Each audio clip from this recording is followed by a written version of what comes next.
Et les runes sont bien plus que de simples lettres anciennes. Elles constituent des liens tangibles avec un passé riche et complexe.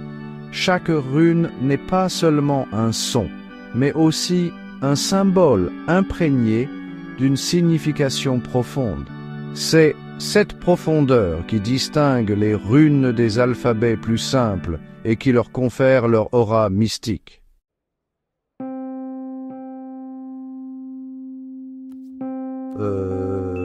Les premières inscriptions runiques sont étonnamment brèves. Elles offrent un aperçu de la vie et des croyances de ceux qui les ont gravées. L'une de ces inscriptions se trouve sur la fibule de Meldorf, une broche découverte en Allemagne datant du IIe siècle. Un autre exemple fascinant est le peigne de Vimose, un peigne en bois trouvé au Danemark, datant également du IIe siècle.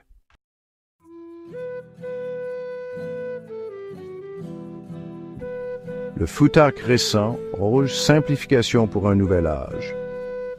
Au 8e siècle, un nouvel alphabet runique a émergé, le Futhark récent. Celui-ci a simplifié le Futhark ancien, réduisant le nombre de runes de 24 à 16. Malgré cette réduction, le Futhark récent est resté un système d'écriture polyvalent, utilisé à diverses fins.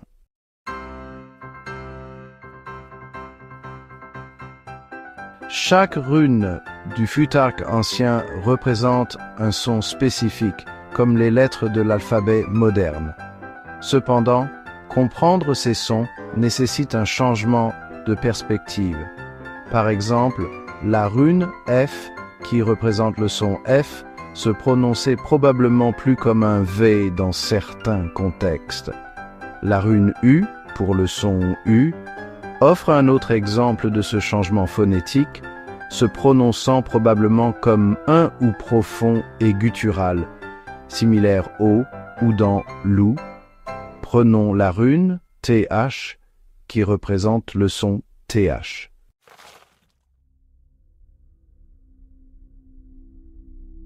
Les valeurs symboliques attribuées aux runes offrent une perspective unique sur la vision du monde viking. Elles révèlent une société profondément liée à la nature, à ses rythmes et à ses défis. Les runes reflètent un système de croyances qui reconnaissait la nature capricieuse du destin. TH, souvent associé aux géants dans la mythologie nordique, incarne cette notion de défi et d'adversité. Les géants représentent les forces chaotiques et destructrices qui doivent être surmontées. Cette interaction entre les sons phonétiques et le symbolisme est au cœur de la fascination durable pour les runes.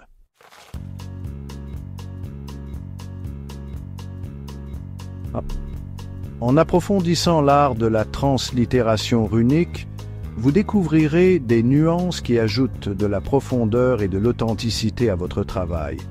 L'utilisation des runes liées, combinant deux runes ou plus en un seul caractère plus compact, servait souvent à gagner de la place sur les inscriptions gravées dans le bois ou la pierre. La ponctuation, ou plutôt son absence au sens traditionnel, est une autre considération. Les inscriptions de l'ère viking utilisaient rarement des signes de ponctuation tels que nous les connaissons. Des points, des deux points ou des croix pouvaient marquer les pauses entre les mots ou les phrases.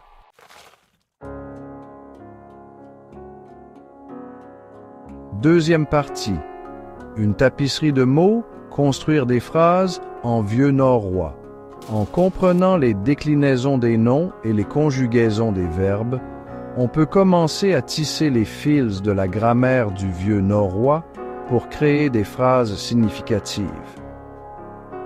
La structure des phrases en vieux norrois diffère souvent de l'ordre sujet-verbe-objet familier du français moderne, ajoutant une autre couche d'intrigue à la langue. Prenons la phrase simple « Le guerrier voit le loup ».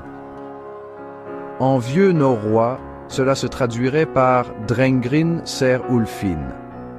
Remarquez comment le verbe « ser » voit précède l'objet « Ulfin », le loup.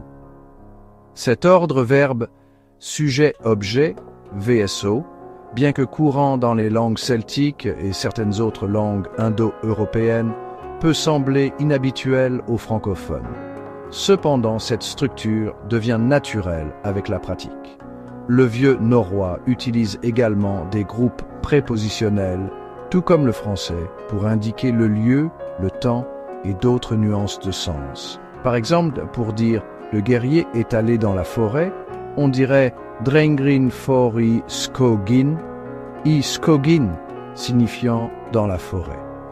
Maîtriser ces concepts grammaticaux demande du temps et du dévouement, mais les récompenses en valent la peine. Être capable de déchiffrer des inscriptions runiques, de comprendre les sagas vikings dans leur langue originale et d'apprécier les nuances de cette langue ancienne ouvre une porte sur un monde d'histoires, de mythes et de merveilles linguistiques. Alors, relevez le défi, recherchez des ressources et lancez-vous dans ce voyage enrichissant au cœur de la grammaire du vieux norrois.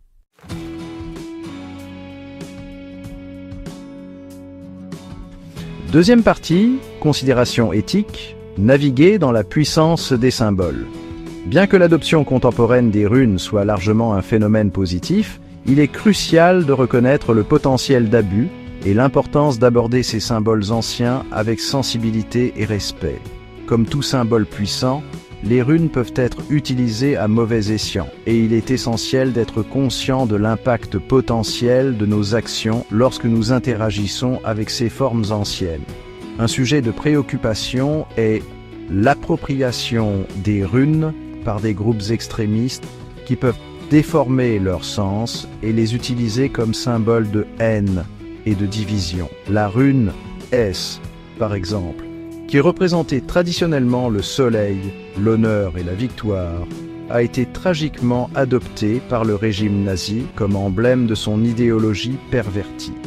Il est essentiel d'être conscient de ce bagage historique et d'éviter d'utiliser les runes d'une manière qui pourrait être mal interprétée ou causer du tort. Une autre considération éthique est le risque d'appropriation culturelle lorsqu'on utilise les runes sans une compréhension authentique de leurs origines et de leur signification. Il est important d'aborder ces symboles avec humilité et respect, en reconnaissant qu'il ne s'agit pas simplement de choix esthétiques, mais de représentation d'un patrimoine culturel riche et complexe.